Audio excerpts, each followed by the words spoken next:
Bismillah ar-Rahman ar-Rahim. In the next couple of sermons, inshallah, I will talk about a topic that Darius likes a lot. Periodically, I pick topics that he likes just to have him engaged in our Friday prayers. Just kidding. The topic is Amr bil Ma'ruf and Nahya as Munkar. Joining right and forbidding wrong. This topic, periodically, I refer to in my sermons, and inshallah, in the next two sermons, we will do a deep dive into it because it is such an important topic in the Holy Quran. Let me begin with a few activities to get your mind really geared toward what Amr bil Ma'ruf and Nahy as Munkar is all about. So these are some of the activities that most of us get involved with. Joining the PTA in our kids' school, writing to a city council member about garbage disposal in our neighborhood, contacting a congressman about racial justice, joining a local demonstration to protest about global warming. We typically call all these activities civic duties. Civic duties. In Islam, however, these activities are religious duties. They are religious duties. They are all instances of the Quranic injunction, Amr bil Ma'ruf and Nahy as Munkar. And so that's the really the critical thing.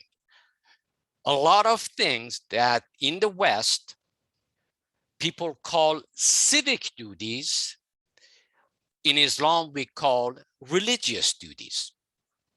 In the West, these activities are typically called civic duties because religion is supposedly concerned with humans' inner world, with esoteric experiences, with spiritual matters, prayer, not PTA involvement, for example.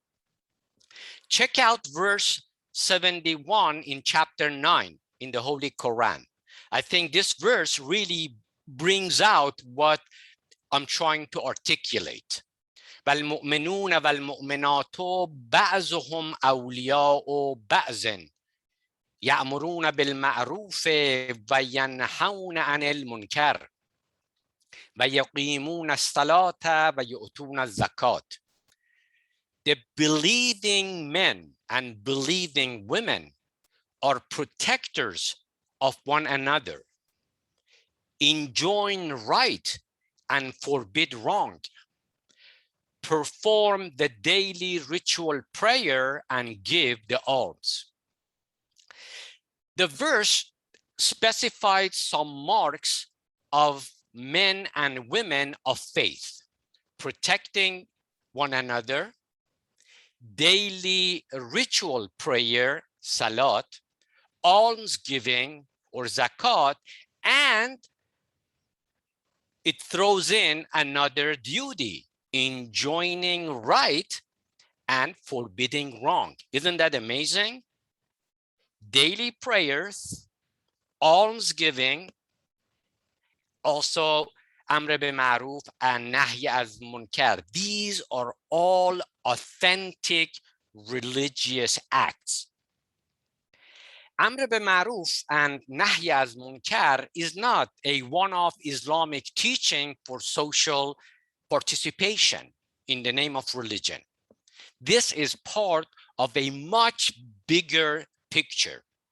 This is part of the grand vision of Islam. It has to do with Islam's model of religion. And if I may say so, Islam is quite unique in this respect.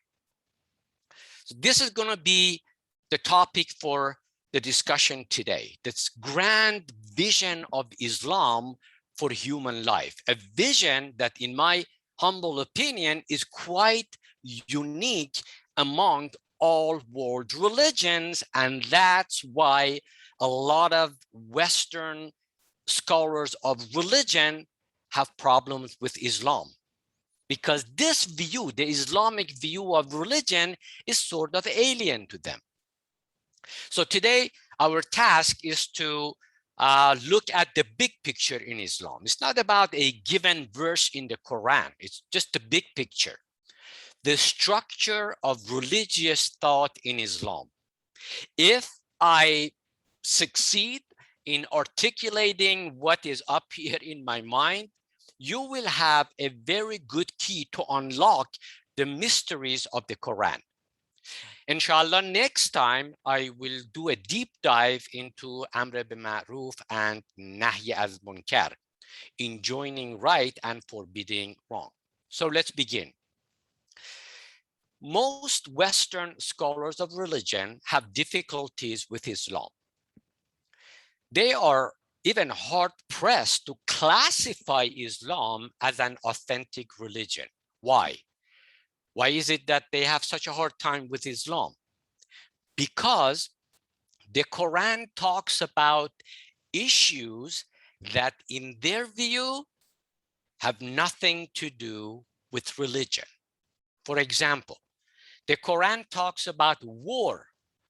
Well, war is typically discussed in political philosophy. The Quran talks about hygiene or women's menstrual period. Well, that's medicine. The Quran talks about using our eyes and ears to observe nature and learn. Well, what do we call that? Science. You get my drift? Islam just does not fit the bill.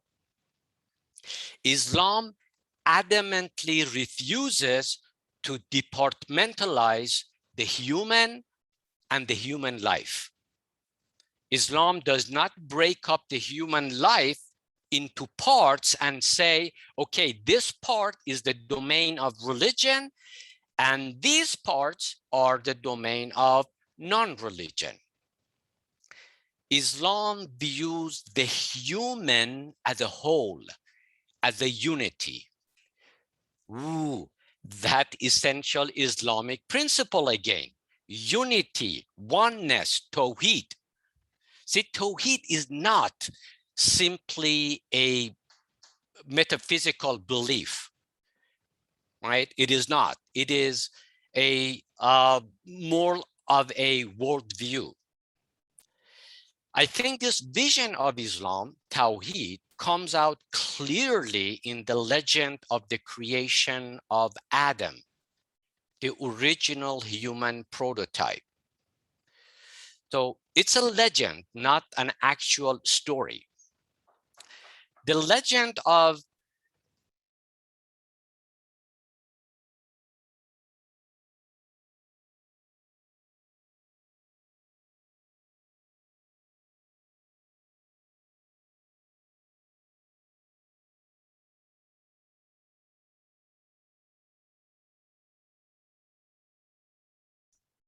Hamid John, you muted yourself. Sorry, I apologize. Somebody knocked on the door and I had to, they wouldn't stop. So let me continue. So I think this vision of Islam, right? The wholeness of life, the wholeness of human being is rooted in the conception of tawheed, or oneness.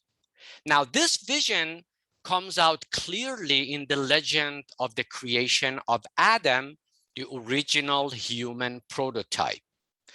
Again, let me repeat, it's a legend. یک اسطوره هست. It's not an actual story. Chapter 15 of the Quran covers this legend. Verses 26 through 29. وَلَقَدْ خَلَقْنَا الْإِنسَانَ مِنْ صَلْصَالٍ مِنْ حَمَإٍ مَسْنُونٍ We created human from dried clay, formed from dark mud. So that's one component of the human, okay? The material aspect of the human, made from dried clay. And then the Quran says, فَإِذَا سَوَّيْتَهُ وَنَفَخْتُ فِيهِ مِنْ رُوحِي فَقَعُوا لَهُ سَاجِدِينَ. When I fashioned him and breathed my spirit into him, I asked the angels, bow down before man. Angels had to bow down before the human because the human is the height of God's creation. She has a perfect composition. The composition of the human is made of matter and spirit. The human form is the height of the unity of matter and spirit. In this legend, body stands for the human need for materialistic pursuits, from food, sex, and hygiene, all the way to finance, work, marriage, law, government. The Quran validates these pursuits and asks Muslims that we need to take them seriously, right? These are very serious pursuits. Let me make a super critical point here. The Quran does not have rules necessarily for all these pursuits, like government, finance, so on and so forth. It doesn't have ready-made formulas for all of them, right? The Quran instructs us to use our aql, reason, to manage these pursuits. These are all rational endeavors. Yet, Islam considers reason to be a continuation of revelation, وحی. Let me say it in Farsi. در نگاه قرآن کریم، عقل ادامه وحی هست. عقل در تعارض با وحی نیست، اونطور که در فلسفه غرب شما یافت میکنید.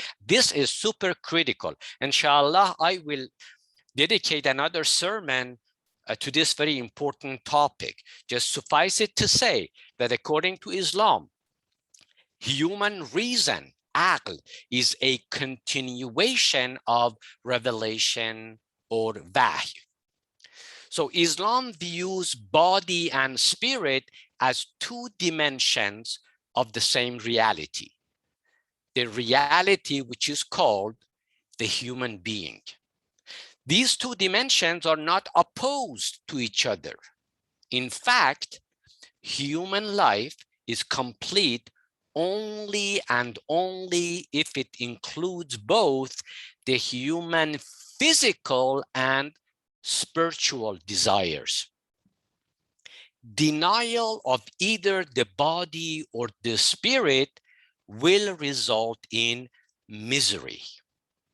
Denial of either one will cause us to be miserable. Just ask the medieval monks who castrated themselves. Just ask the priests who practice celibacy and end up sexually abusing children. That's what's happened when you negate and deny an essential aspect of human beings. I think the main reason the Western scholars have difficulty with Islam is that their view of what religion is has been shaped by Christianity. Super critical point. Their vision of what authentic religion is shaped by Christianity. Christianity was a revolt against the Judaic preoccupation with this world, with the material world. Judaic mind is concerned with a paradise on earth. Those of you who've read the book of Job in the Old Testament know that Judaism has a dream, the dream of justice, which must be realized not in the hereafter, but here and now on earth. So for Jews, and here is the critical point, for Jews, the kingdom of God was to materialize on earth. Now, Jesus comes along and says, I am the promised Messiah of the Old Testament. And I tell you, my kingdom is not of this world. That's what we find in Gospel of John 18:36, right? Jesus says, my kingdom is not of this world. Christian theologians perfectly understood what Jesus preached. They concluded that human energy must not be broken down into two opposing directions: toward heaven, that is the world of spirit, and the earth, which is the world of the body. I personally think that Matthew articulated this Christian view perfectly. Gospel of Matthew 6:24. So really, I like the way Matthew articulates what Jesus was saying. Quote, no man can serve two masters, for either he will hate one and love the other, or else he will hold to the one and despise the other. You cannot serve God and mammon. You cannot serve God and mammon. Mammon, by the way, means material or worldly possessions. You cannot love God and this world. You have to pick one. Can't have both of them. Well, that's the Christian view. The other one was the Jewish view. How about Islam? What is the Islamic view? Islam is Judaism and Christianity combined. Muhammad is the unity of Moses and Jesus, the unity of this world, the material world, and the other world, the world of spirit. Islam puts equal emphasis on both of them.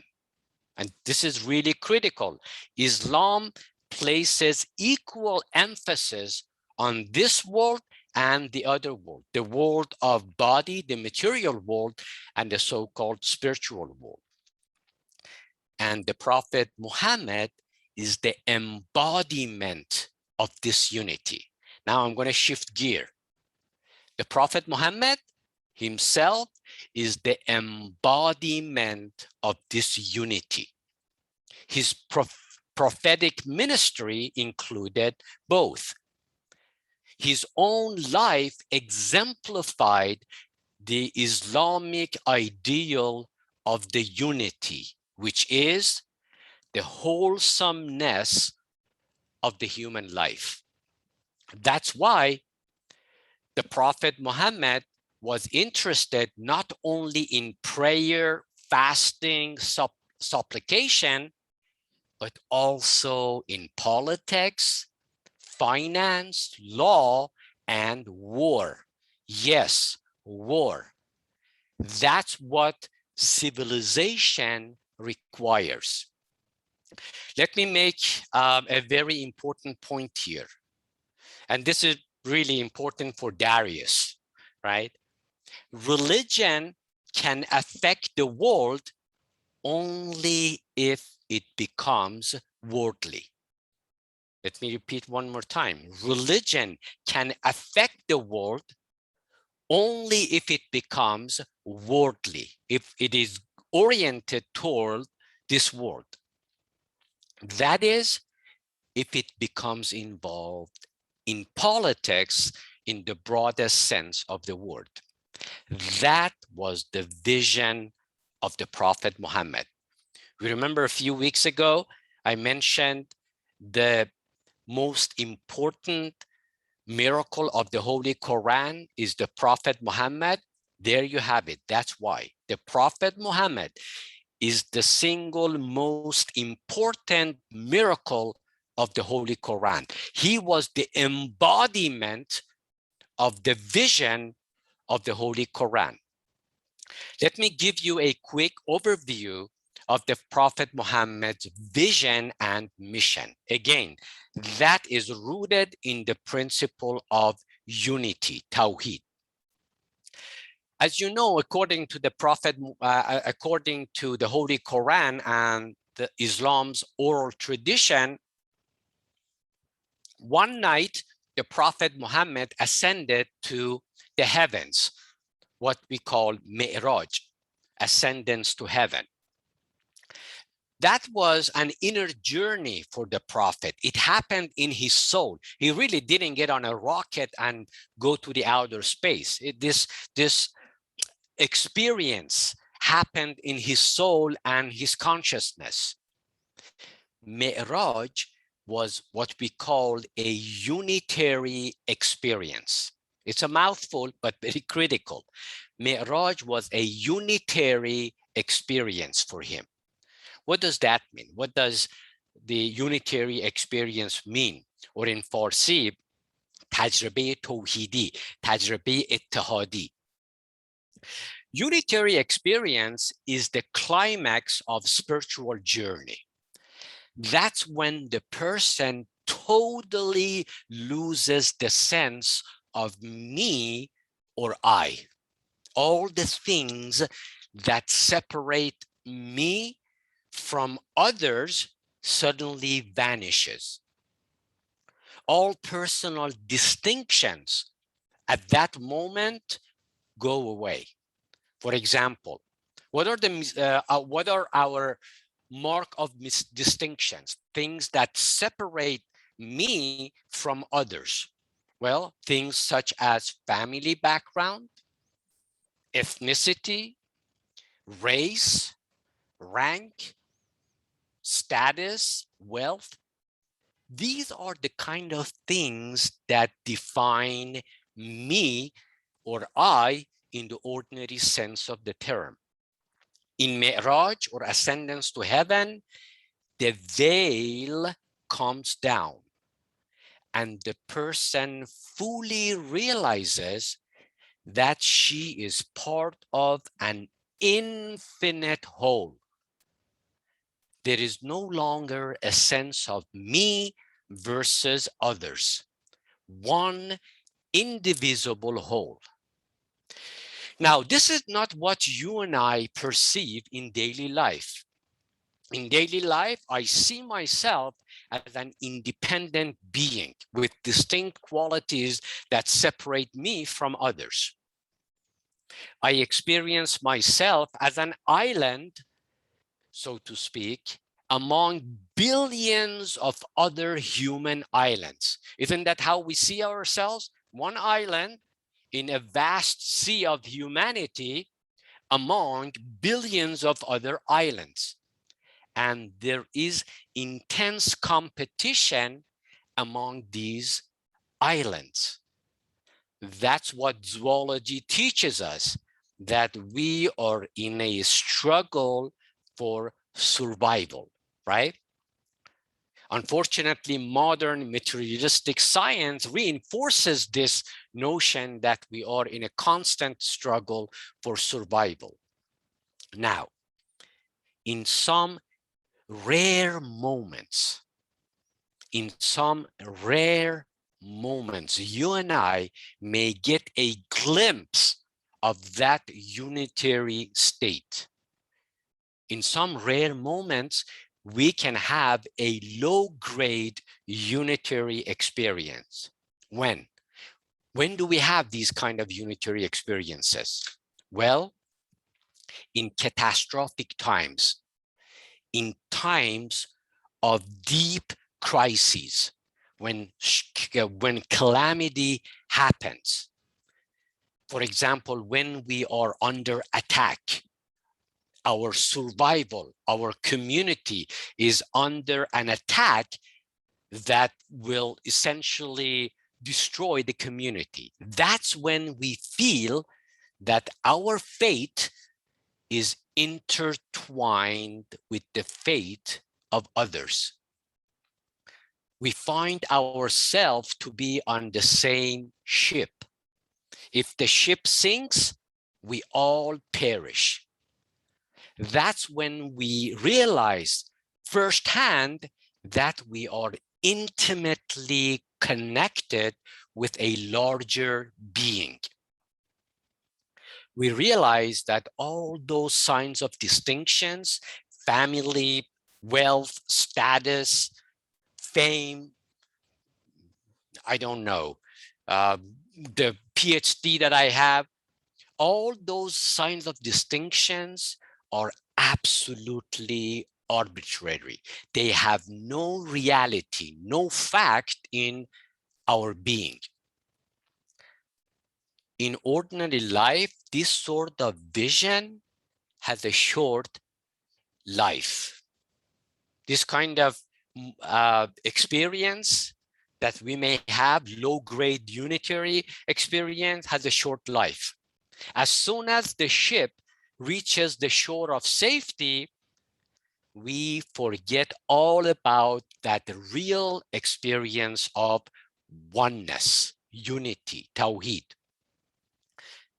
We sink back into the world of multitude, or kesrat, or shirk. Now, just imagine for a sec, if that unitary experience would somehow become our consciousness.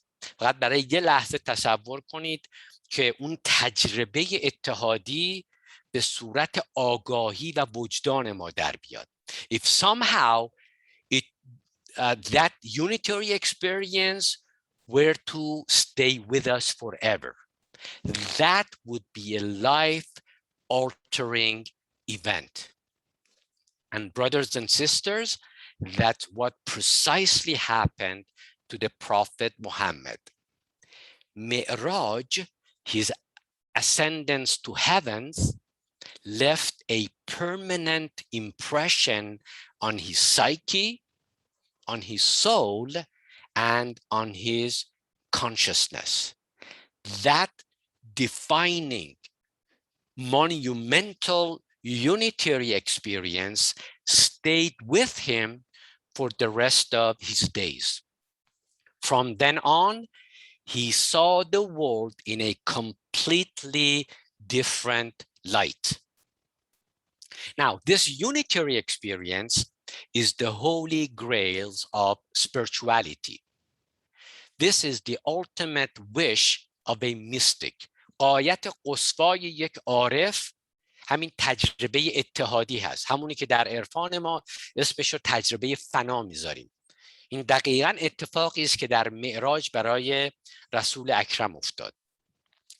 Okay, so the holy grails of spirituality is this unitary experience. Now, the question is this: what did happen to the Prophet Muhammad after Mi'raj? Well, as you can imagine, perhaps logically, the Prophet Muhammad must have retreated into himself to retreat from society and the rat race of life, so he would not be tainted by the corruptive influences of the material world.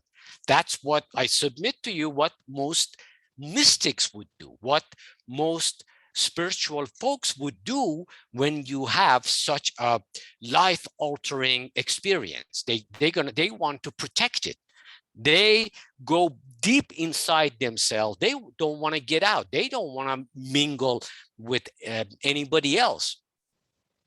Matter of fact, a Sufi Muslim in India by the name Sheikh Abdul Quddus Gangohi had an interesting observation about the Prophet Muhammad's Mi'raj. The late Allame Iqbal Lahori, in his masterpiece, The Reconstruction of Religious Thought in Islam, actually tells us about the observation of Sheikh Abdul Quddus Gangohi. Sheikh Abdul Quddus said, Muhammad ascended the heights, the highest point of heaven and returned. Muhammad ascended the highest heaven and returned. I swear by God that if I had reached that point, I should never have returned. Isn't that astonishing? Sheikh Abdul Quddus says, I swear by God that if I had reached the height that Muhammad reached in his spiritual journey, I would have never returned. This perhaps differentiates between the prophetic and the mystic types of consciousness. The mystic does not wish to return from his high. And even when he has to return, his return does not mean much for humankind. But the Prophet Muhammad returns and he inserts himself into history. He wants to transform the human world. He aspires to change the world. The Prophet Muhammad comes back from the heavens to create a new world based on his experience of unity, oneness, Tawheed, which pervades the universe. That oneness pervades unity. Prophet Muhammad said, why should the human world, the human life, not mimic what goes on in the universe, right? That was his vision. He now had a mission, not unlike what Hafiz had in mind. This poem of Hafiz is so famous, and I'm sure many of you have heard. بیا تا گل برافشانیم و می در ساغر اندازیم، فلک را سقف بشکافیم و طرحی نو در اندازیم. اگر غم لشکر انگیزد که خون عاشقان ریزد، من و ساقی به هم تازیم و بنیادش براندازیم. Really beautiful, really beautiful. بیا تا گل برافشانیم و می در ساغر اندازیم، فلک را سقف بشکافیم و طرحی نو در اندازیم. Hafiz says, come, let's scatter flowers and fill the glass to brim with wine. Let's split heaven's ceiling with our powers and try a wholly new design. If sorrow soldiers incite to shed the lover's blood, with the beloved I will unite and uproot their foundation. Isn't that amazing? Hafiz wants to scatter. He wants to split the heaven ceiling with his powers to try a grand new design. That's precisely what the Prophet Muhammad had in mind. Now we have arrived at the main point of my talk. Are you ready? You cannot transform society. You cannot create civilization without power. You want to change the world? You must have power. Without power, you cannot create anything. Creation without power is impossible. That's why one of God's beautiful names in the Holy Quran is Al-Qadir, all-powerful, right? God is Khaliq, creator. He is also Qadir, all-powerful. God can create because he is all-powerful. Now, contrary to most spiritual philosophies, I cannot really overemphasize this. Contrary to most spiritual philosophies, the Quran does not have a dim view of power. We often associate power with corruption, right? That's what we do. Many of us, many mystics actually, many Sufis shied away from power, from the affairs of this world, because they did not want to be tainted by the corruptive influences of power. The Quran, however, does not have a dim view of power. God Almighty is the creator, right? He created the heavens and the earth. He is all powerful, yet he is not corrupt. Listen to this fascinating verse in the Holy Quran that really articulates what I'm just sharing with you, that power does not necessarily corrupt. I have been fascinated, mesmerized by this verse in the Quran for many, many years. Chapter 62, verse 1, Surah Jum'ah.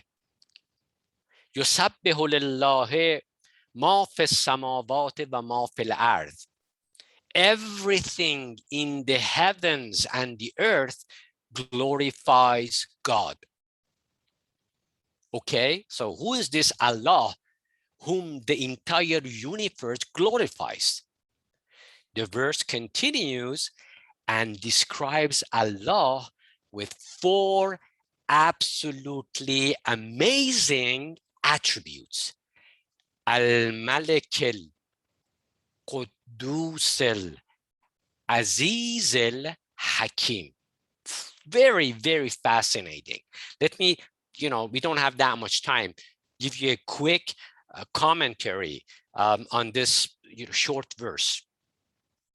Allah, right? Allah, whom the entire universe glorifies, is number 1, Malik.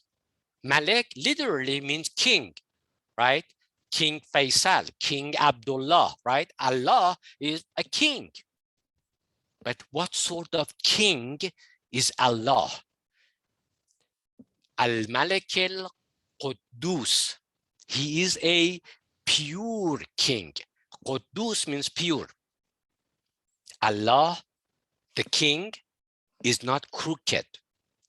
He doesn't take advantage of his creation. His intentions, his acts are absolutely pure. God is not like most earthly kings who are often corrupt. Matter of fact, the Quran does mention the exact same point, that many earthly kings are corrupt.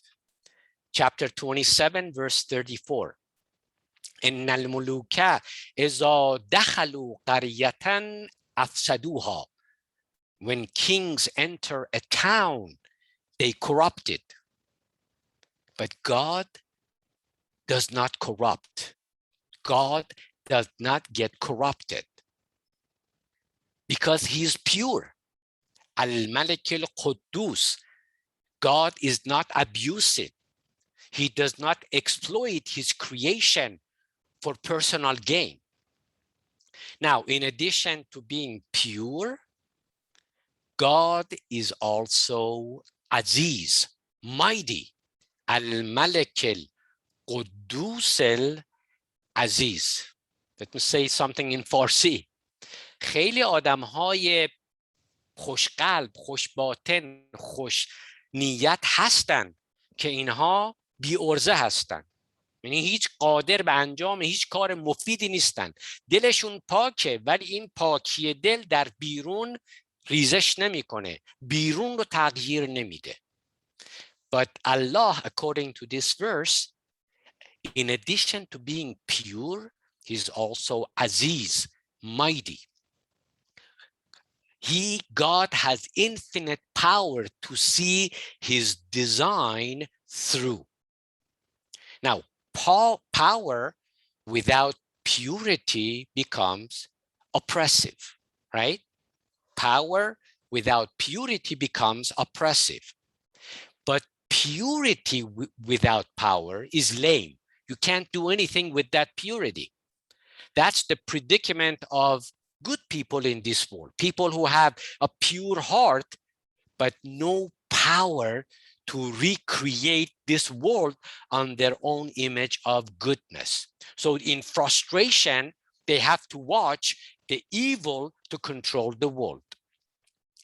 One last attribute of this divine king, Al-Hakim, wise, Al-Malik al-Quddus al-Aziz al-Hakim. God is wise.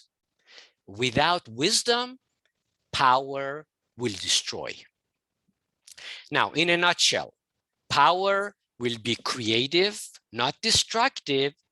It is tempered with purity and wisdom.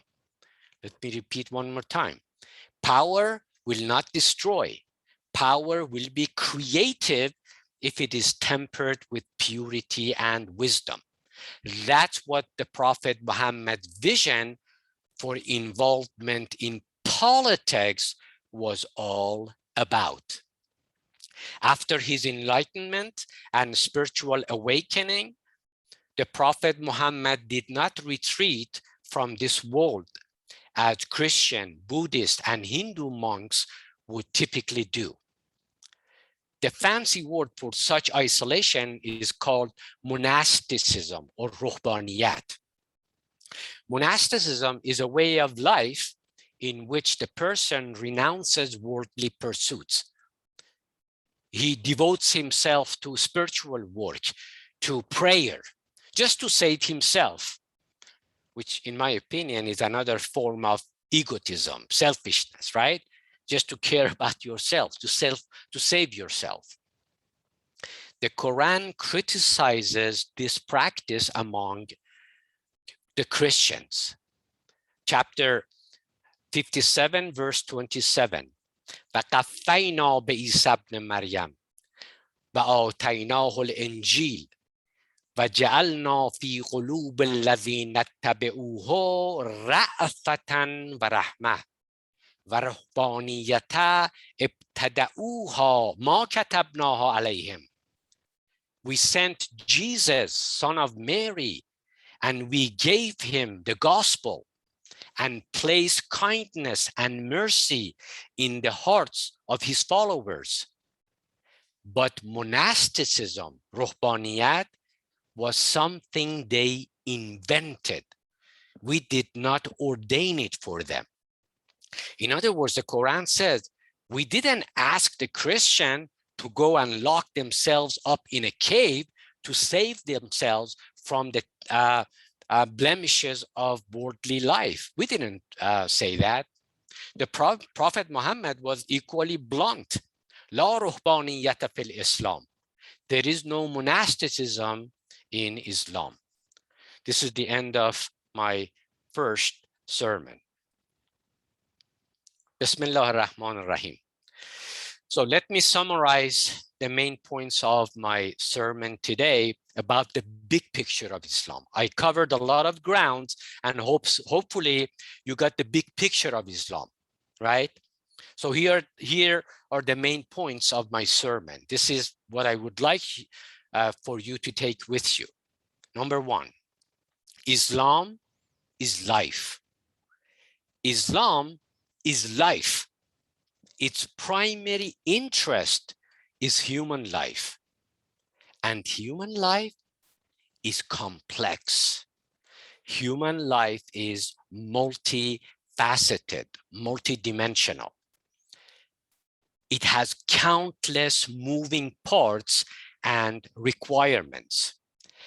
And these parts and requirements do not always sit together.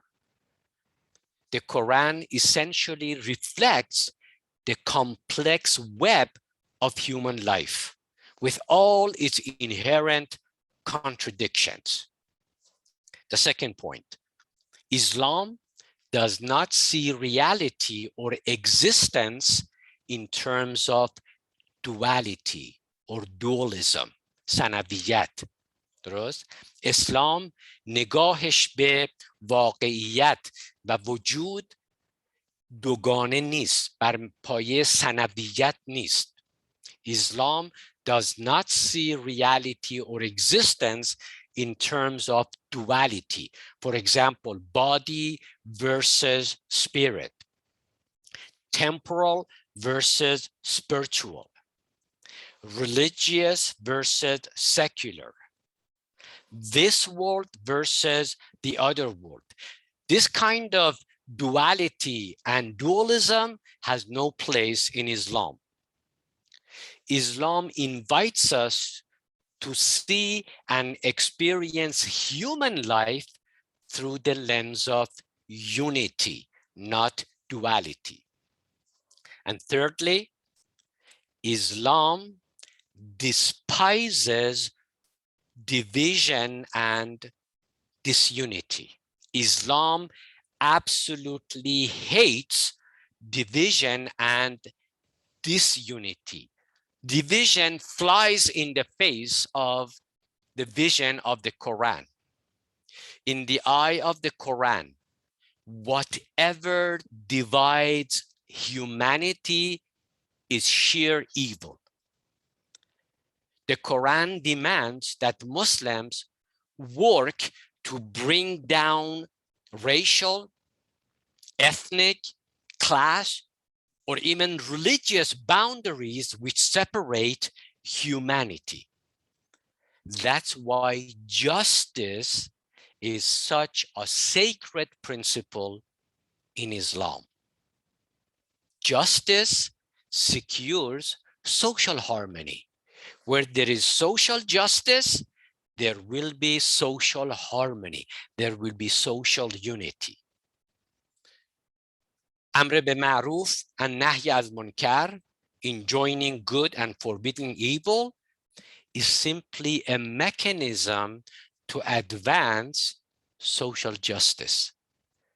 The philosophy of امر به معروف and نهی از منکر is to spread the good and diminish the bad in our society, and that will promote unity and social cohesiveness and cohesion.